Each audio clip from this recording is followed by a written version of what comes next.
Professor, acho surpreendente a calma com que o professor aceita estar aqui a fazer televisão, ir para a maquiagem e falar com as pessoas como se não tivesse feito outra coisa na vida, se não fazer programas de televisão. Como é que se tem essa segurança, essa calma, essa paz? Pode não haver calma nem segurança. Pode ser que nós, no mundo, sejamos apanhados por cachaço, como a gente apanha os gatos, para eles fazerem determinada coisa num determinado momento. E pode ser que a mesma pessoa, sem ter calma e segurança no geral da vida, possa ser, numa ocasião dessas, levado a ter calma e segurança ou a parecer que tem. E o professor sente-se Porque uma coisa na vida é que nunca sabemos se a coisa parece ou é na realidade, não?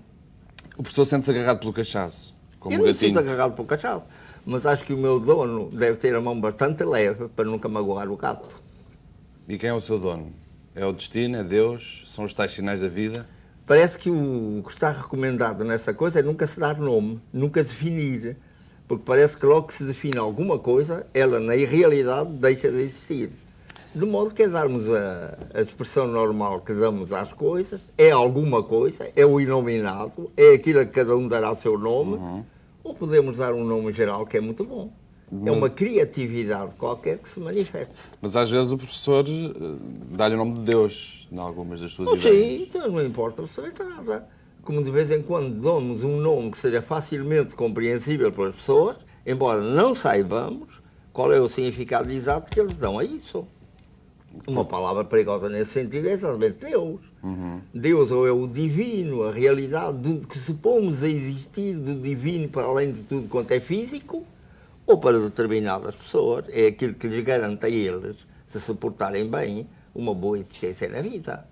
De maneira que nunca sabemos, quando preferimos esta ou aquela palavra, o que é que as pessoas estão tentando.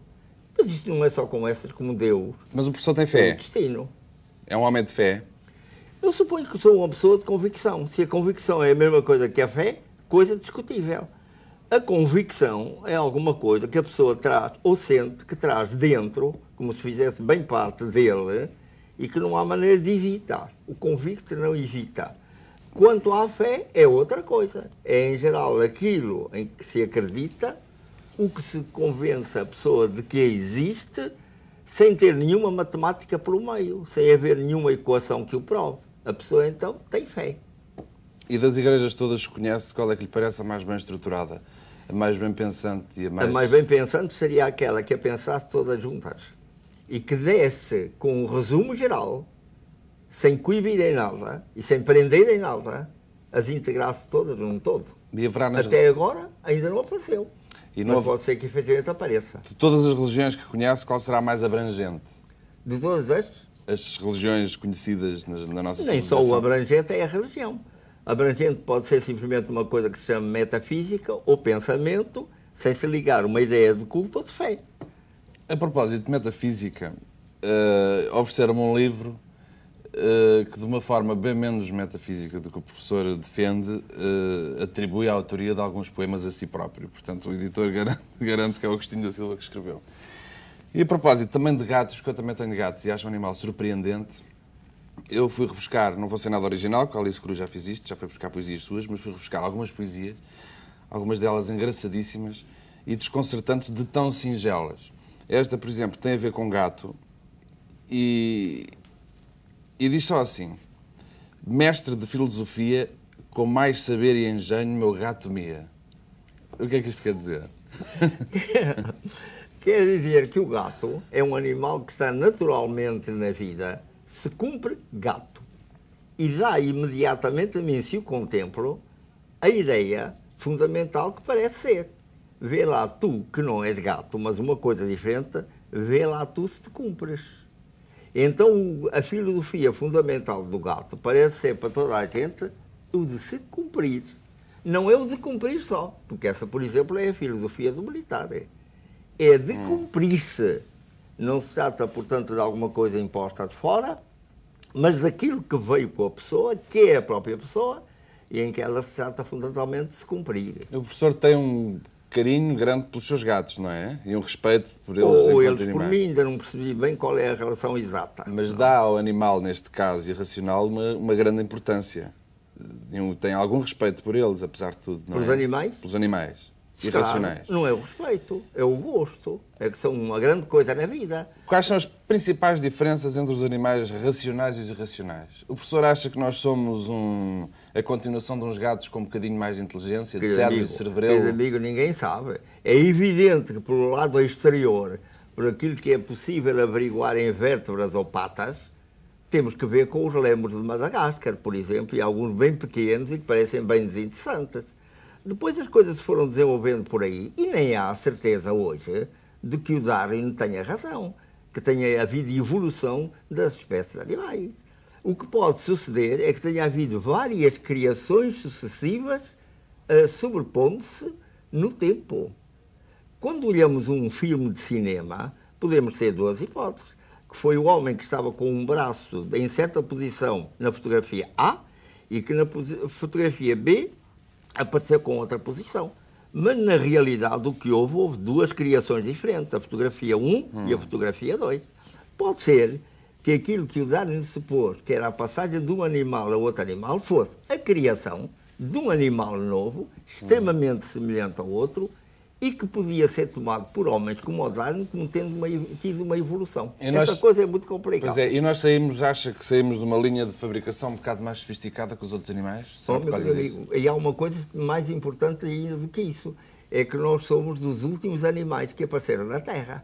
A Terra já estava bem constituída, com os seus terciários, os seus quaternários e essas coisas geológicas todas, e de repente aparecemos nós. E desde que nós aparecemos, já há várias espécies de gente, de homens, que se podem classificar pelos restos que deixaram. Não, para não falarmos noutros mais antigos, vamos falar no homem neandertal. Parece que, pela análise da caveira do homem neandertal, é possível supor que ele já tivesse algum pensamento metafísico. Depois o homem neandertal desapareceu, aparecemos nós, com outra espécie de pensamento científico, mais umas técnicas que usamos para ir construindo a vida, mas como somos os últimos, não podemos ter nenhuma ideia do que pode ser homem no futuro, como aqueles que ainda andavam a quatro patas e já, segundo parece, raciocinavam, eram capazes de já ter alguma geometria elementar, hein?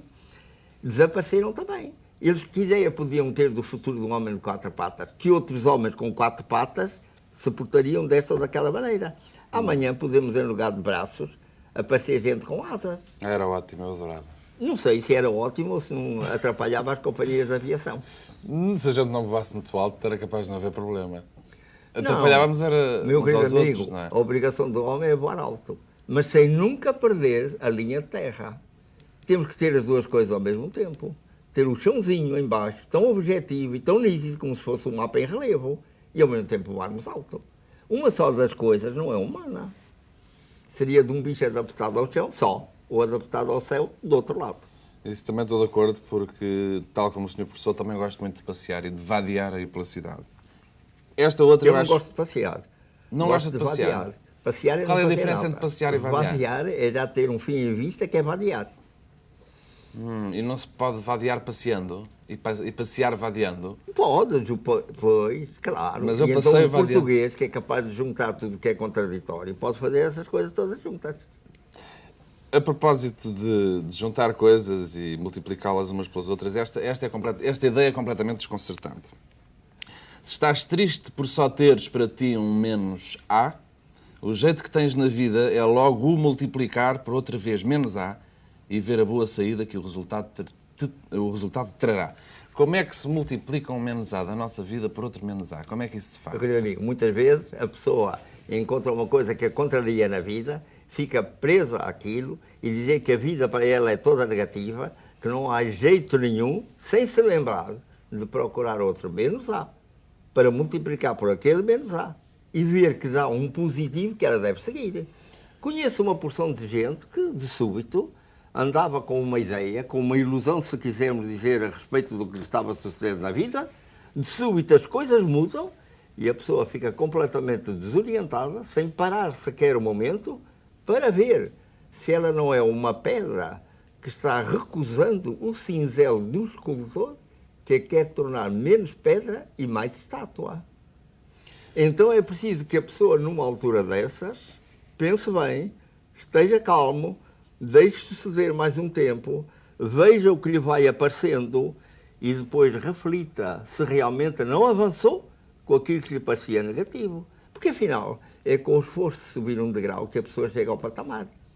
Talvez a vida nos ponha degraus bastante fortes para nós dermos boas passadas, exercitarmos bem os nossos músculos e chegarmos aos patamares mais altos que há.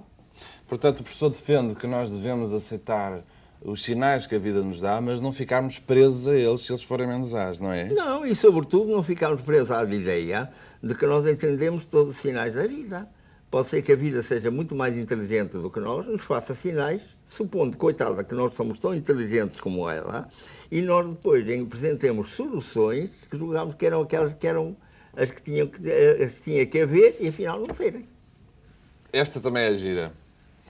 3 votos fará aquele que não ser tolo decida, e venha deles primeiro o de obediência à vida. Será o segundo a vir o de não querer ser rico, o muito passe de largo, o pouco lhe apura o bico. Não violar-se a si próprio como principal o veja. Alto ou baixo, gordo ou magro, assim nasceu, assim seja. Quer isto dizer que os gordos não devem fazer dieta? Não, se desapetecerem. O gordo como o magro, o que se deve é cumprir. Se ele acha que a gordura lhe foi posta para que ele proceda de tal maneira que heroicamente se torne magro, faça favor de se cumprir, visto que é aquilo que julgou. Porque esta é uma das minhas grandes lutas, sabe? Eu tenho uma horrível tendência para engordar, só que não quero ser gordo e não gosto de ser gordo. Como é que eu faço? Bom, pode não comer todo, por exemplo. E acabam-se todos os problemas.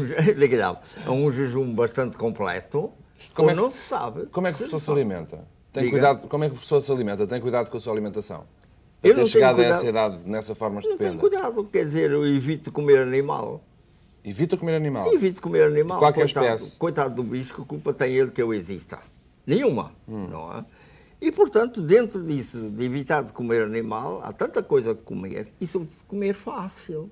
Comer sopa em lugar de ter que cortar e, com faca e garfo e toda essa complicação. Uma colherada chega, não, e fruta, todas essas coisas. É extremamente simples viver.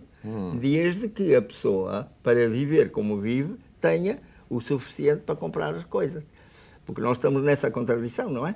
Nascer de graça e passar o resto da vida a ganhá-la. Pois. O que é inteiramente absurdo.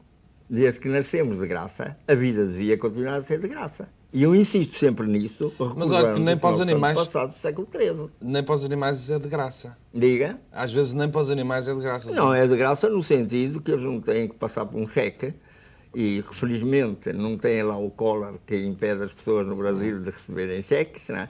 Mas não têm que pagar com cheque, nem com moeda, nem coisa nenhuma. Eu digo de graça, não é sem fazer esforço. Ah, bom, porque os seus gatos, Nada os seus de gatos graça. têm de o aturar para comerem.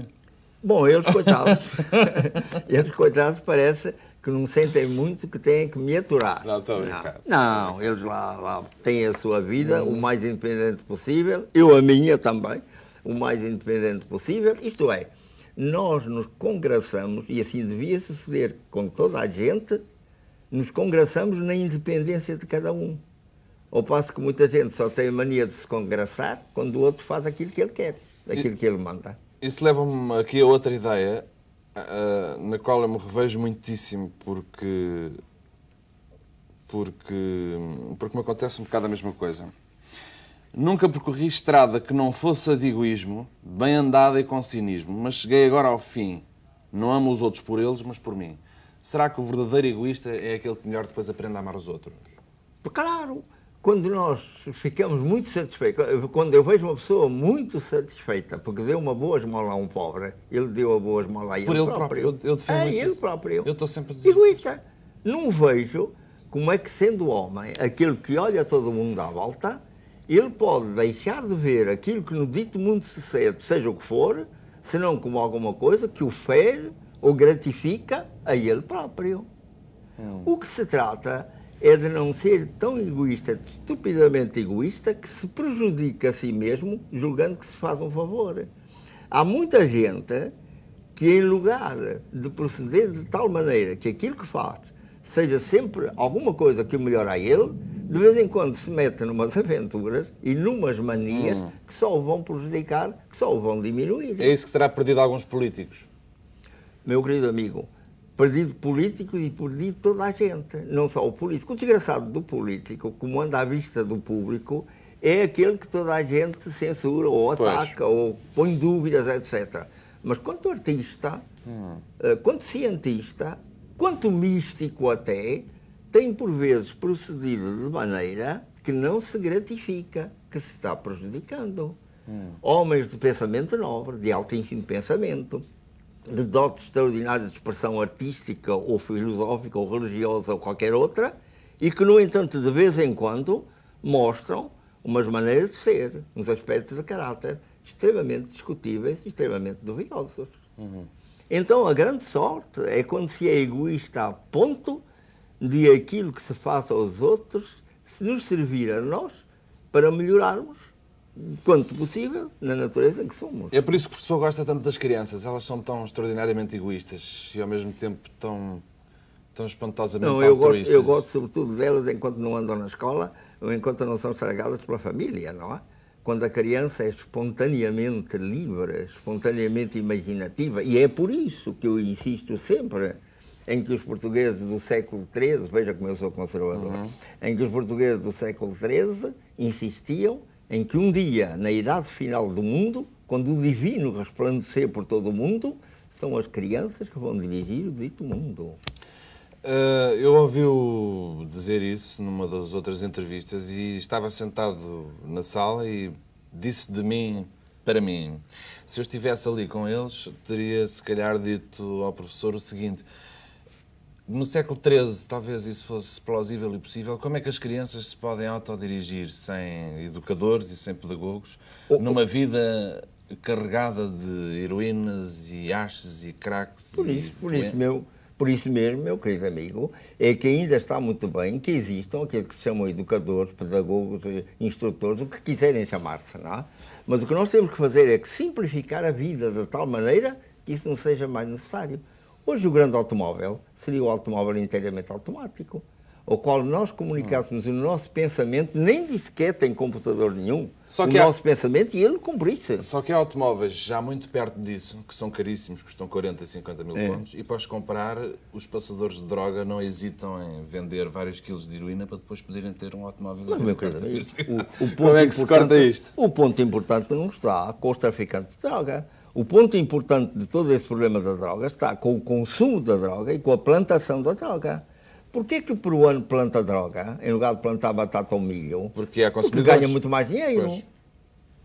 Como é que se... vendendo a droga do que vendendo outro produto natural. Como é que se anula o consumo? E depois, no consumo, a mesma coisa. Se a vida fosse apaixonante, se as pessoas estivessem enamoradas com o viver, faziam o que nenhum namorado faz. Nenhum namorado se anestesia completamente antes de ver a sua amada.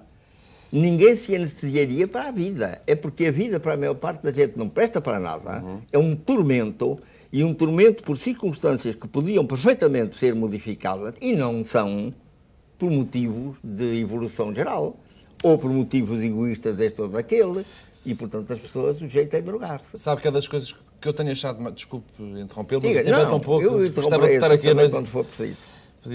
Mas uma das coisas que eu tenho achado mais pedagógicas e mais importantes nestes seus programas é, numa sociedade onde se vende constantemente a imagem da juventude, da anquinha estreita, do consumo de coisas bonitas, de gente de 20 anos a andar de moto e a beber refrigerantes, é a primeira vez, talvez, que aparece alguém a avisar as pessoas que estão a chegar à sua terceira idade de que têm de se agarrar à vida e de arranjar outros estímulos, senão a vida vai ser uma enorme e desmedida maçada até ao seu final.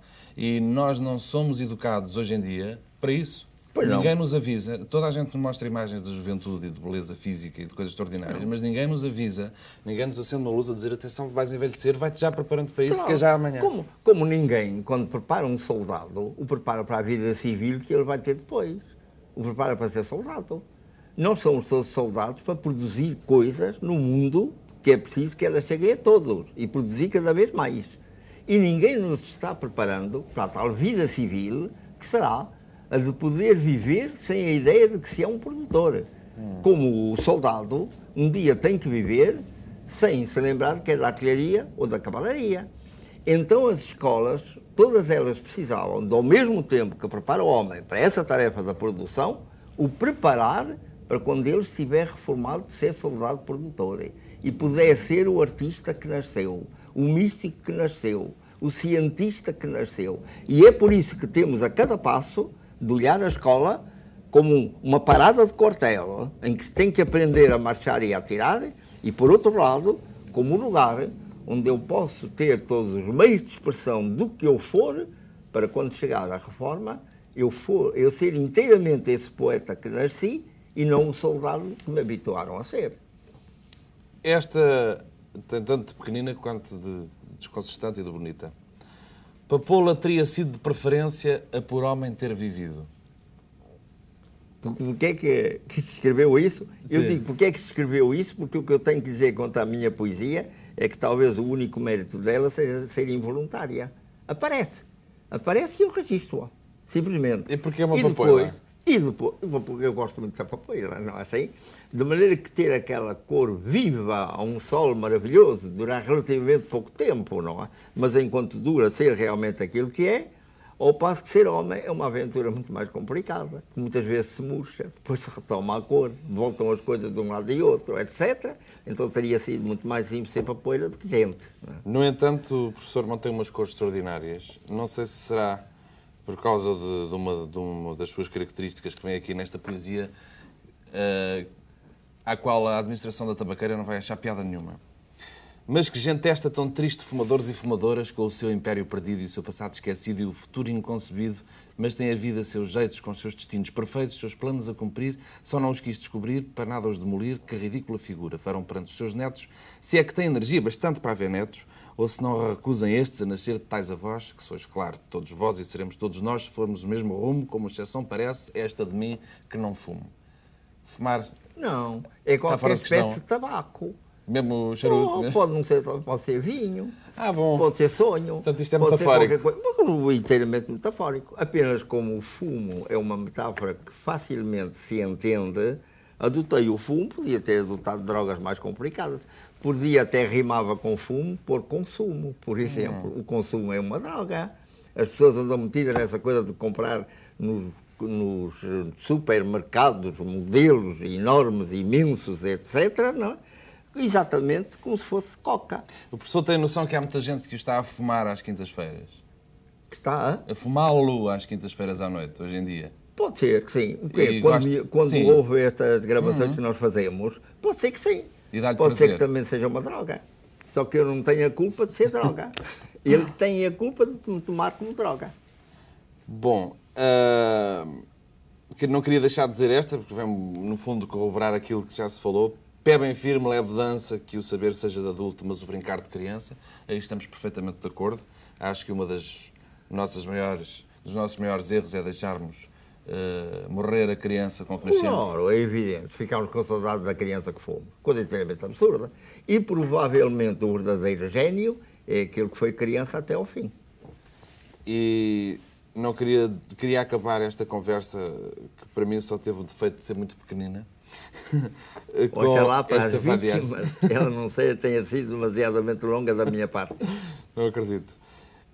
Isto faz parte de 10 quadras que constituem esta poesia, mas eu vou só ler a primeira quadra porque tem um bocado a ver comigo. Queria que os portugueses tivessem senso de humor e não vissem como gênio todo aquele que é doutor. E depois continua. Os portugueses têm pouco senso de humor. Eu acho que sim. São facilmente vulneráveis àquilo que sucede no mundo, são facilmente pessimistas e às vezes eles estão tocando o pessimismo como quem toca a guitarra, para se entreterem, não é? Vão dizendo, se amanhã estivermos vivos, se lá chegarmos, oxalá possamos chegar, etc., não é? E porquê Como que se estivessem dando à vida, que é monótona para eles, um tempero excitante de poderem não estar vivos daí a uns minutos. Como é que a gente faz para eles aprenderem a rir melhor? Não, não é preciso.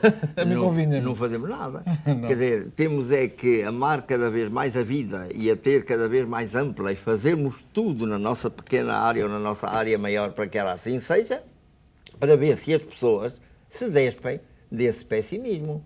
Se andando vivos na vida, ao passo que a maior parte da gente faz de morto para que a vida não agrida a ele, andando vivos na vida, chegamos a ter um entusiasmo comunicativo a nós próprios sempre e comunicativo, contagioso para todos aqueles que connosco lidarem. Não é? Professor, muito obrigado. Vou Muito continuá-lo obrigado, vou continuá-lo a fumar todas as quintas-feiras. Muito obrigado. Está bem.